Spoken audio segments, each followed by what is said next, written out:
If you see somebody walking around the streets, they have no lines, no wrinkles, they look amazing, and they're like, I just use La Mer moisturizer, they're freaking lying to you. I'm gonna share with you guys how to look 5 years younger. I'm gonna share 5 tips that range from most basic, do it yourself at home to must be done in office by a professional.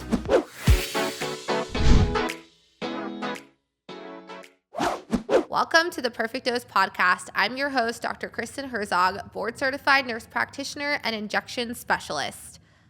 On today's episode, I'm going to share with you guys how to look 5 years younger. I'm going to share 5 tips that range from most basic, do it yourself at home to must be done in office by a professional. So, first tip I'm going to share with you guys is sunscreen. Now, while this might be the most basic tip, it is the most important tip, you guys. So you need to be wearing your sunscreen every single day, not just when you're going outside.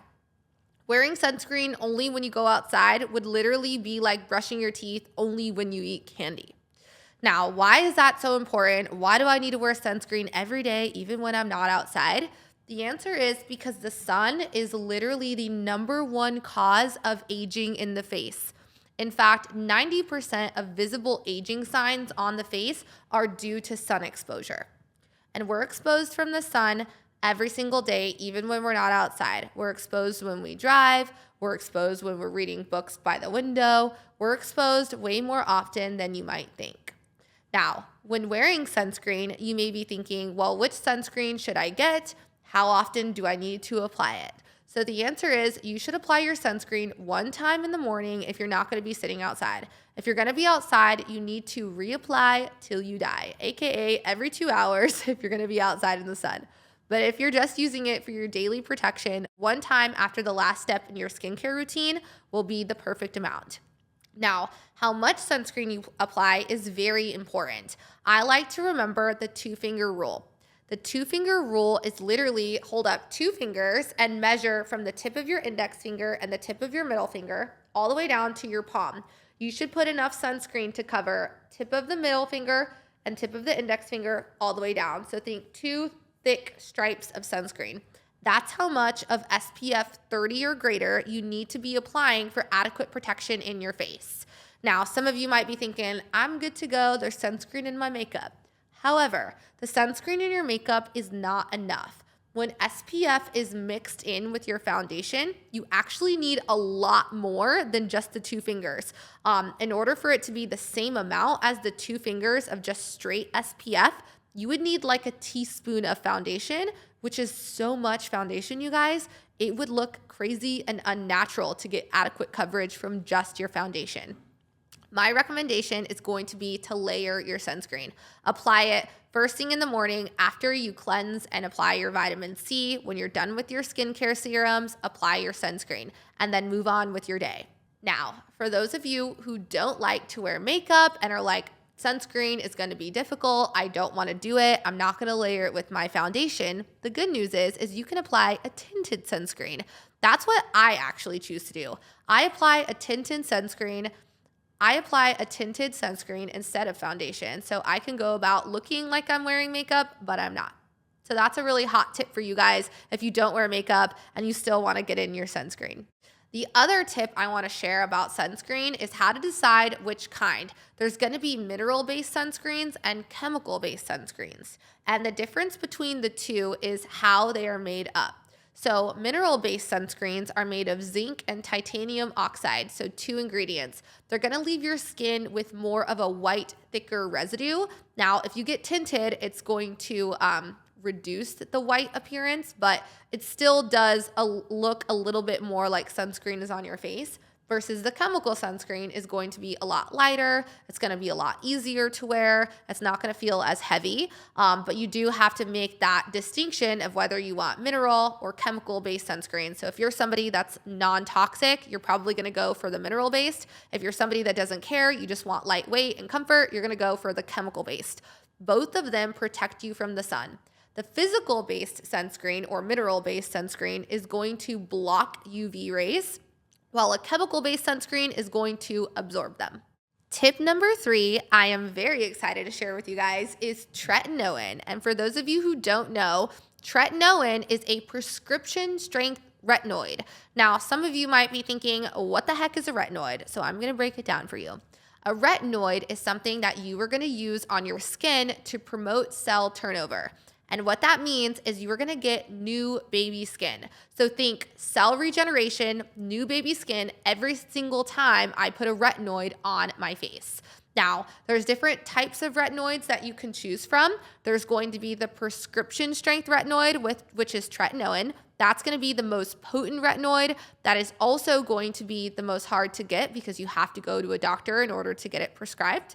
But it is going to be the most effective as well. Now, there are other types of retinoids that are lower in potency, like retinol, and that you can buy at different med spas. You can also buy it at the drugstore. Most of the time at med spas, they're going to carry medical grade retinoids, which are going to lie somewhere in between the low grade retinol and the high grade tretinoin. And some med spas, like my med spa, Perfect Dose, will also carry tretinoin as well because I'm a nurse practitioner and I have prescription authority. Whether you choose tretinoin or whether you choose retinol is going to depend on your access to these medications, right? Some of you guys might be like, well, it's going to be really hard for me to go get tretinoin. It's easier for me to go to my local Walgreens, but will I have the same effect? And the answer is you're going to get an amazing outcome with just retinol. It's just going to take longer. Tretinoin is more potent, so you're going to get results faster, while retinol is less potent, so it's going to take longer to get those results, but you're still going to get those amazing benefits. Now, I'm going to advocate a lot for tretinoin, and so does Kristen Cavalieri. If you guys love Kristen Cavalieri, she actually says that this is her best kept anti-aging secret that keeps her wrinkle-free. Now, it's really up for debate whether she's just using tretinoin or combining it with Botox. I personally feel like she's probably doing the latter. But either way, tretinoin is a really great way to look 5 years younger. And if you can't get tretinoin, choose a retinol. Now, I want to break down for you guys not only the choices between tretinoin and retinol, but also how to incorporate this into your daily routine, because that's really important. When you first start a retinoid, whether it's the tretinoin or the retinol, you need to make sure that you're easing your skin into it. You don't just want to get the strongest, most high potency retinoid and start globbing it on your face every single day. We need to start slow to give your skin time to acclimate. So typically in my office, I put my patients on a protocol of starting retinoids every other day and slowly working their way up to everyday use.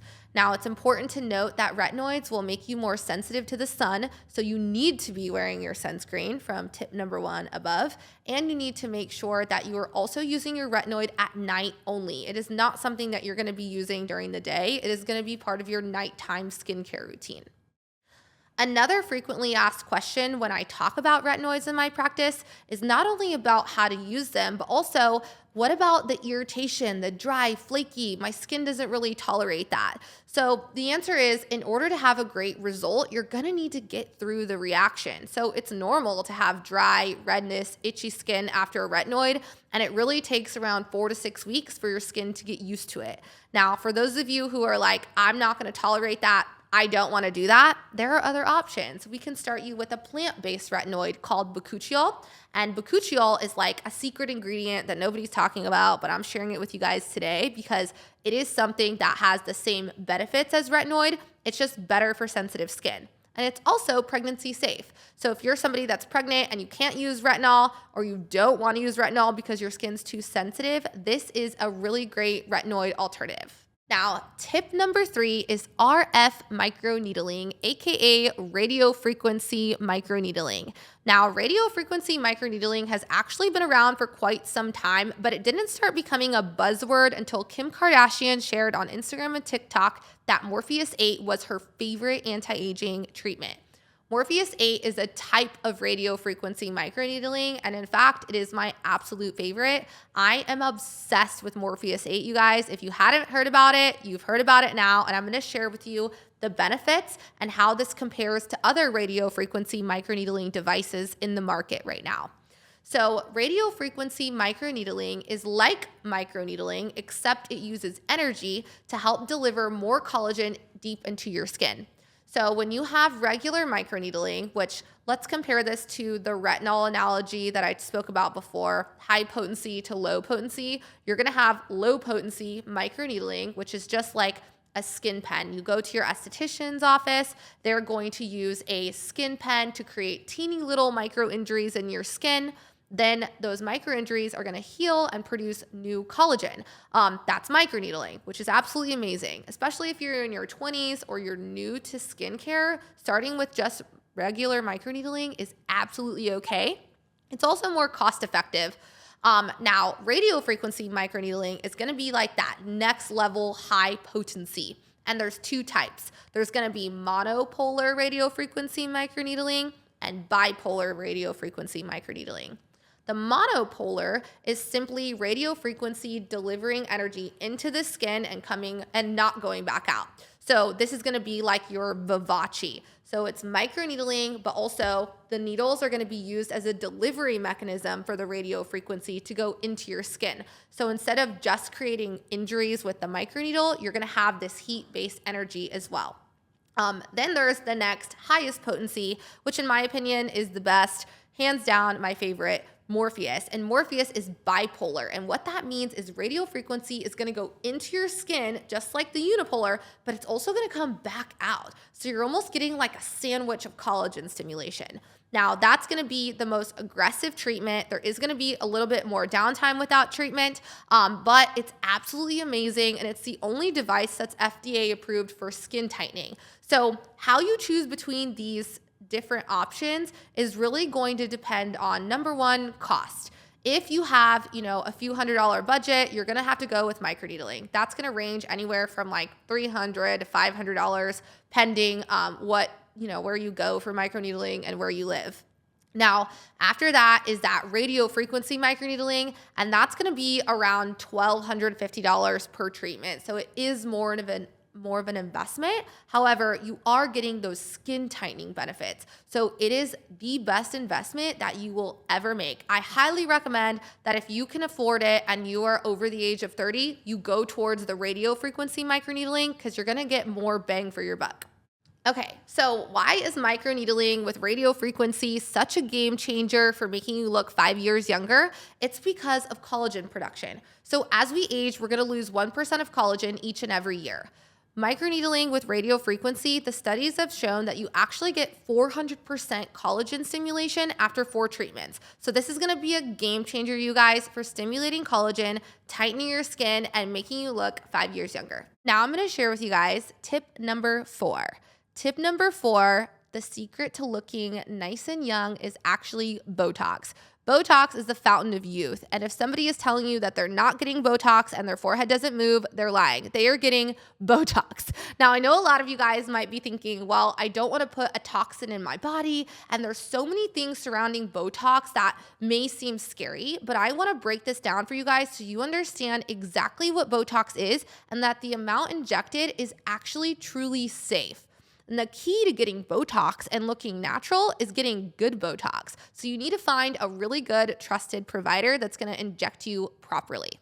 So what is Botox? Botox is a neuromodulator that actually is going to work in your muscle. And what it does is it's going to relax your muscle. So your muscle's job is to contract. So think about if you were to frown, your brows go inwards. When you inject Botox, it's going to make them lift up, because Botox is going to do the opposite of the muscle's job. So I love injecting Botox in muscles that are going to give a lifting effect, which is therefore going to make you look more younger and more refreshed. Now, the key to looking really good with Botox is not only injecting Botox properly, but also the amount of Botox is super important. So people get really nervous about getting a lot of Botox and they'll come into my practice and they'll be like, well, Dr. Herzog, I only want to be injected with 20 units of Botox for my whole face. But I am here to tell you that that is actually going to look very unnatural and it's not going to last as long. So it's going to be a waste of your money.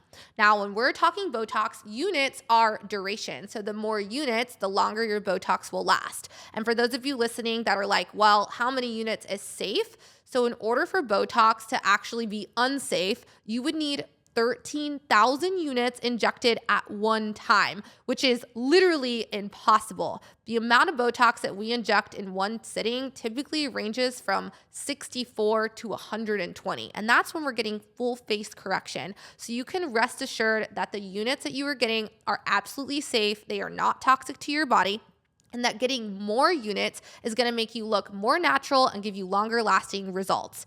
Out are the days of frozen face Botox. We don't like that. We need a little bit of natural movement. We don't want Spock brows, so it's important that it's injected strategically. And what that means is a Spock brow is like the Star Trek brow, where everybody knows you got Botox because it's lifted and pointy and looking weird. We want Botox that looks totally normal, totally natural. The goal when I'm injecting Botox is for people to not think you get Botox. That's how everybody should want to look. So we want to use Botox to make us look more youthful, more refreshed, more relaxed, and younger. Now, tip number 5 is the one you've all been waiting for. And I know there's going to be a little bit of shock value when I share this tip with you, but I'm telling you, it is going to be one of the biggest trends that you see in 2024. And this is just the beginning. It's something called polynucleotides, or salmon sperm. And people are literally getting salmon sperm facials. It all started with Jennifer Aniston. Some of you guys might be freaking out as you're listening right now, but you can rest assured that the salmons were not harmed during the extraction of this amazing product. The reason it was chosen is actually because salmon DNA is the most closely related to human skin. So how this works is polynucleotides, aka salmon sperm, can be applied topically, they can be injected, and I'm gonna break down exactly what benefits that you're gonna get from these, and I'm also gonna explain how they work. So polynucleotides consist of 3 components: PDRNs, which are salmon sperm derived, not true salmon sperm, but derived salmon sperm. And why that's important to note is those PDRNs are bioregenerative. And what that means is they are actually going to help tissue regeneration, which means they're going to help you look younger. They're going to make change in your skin. So these are things that are biostimulating, which means making new skin, making new collagen. It's actually creating change.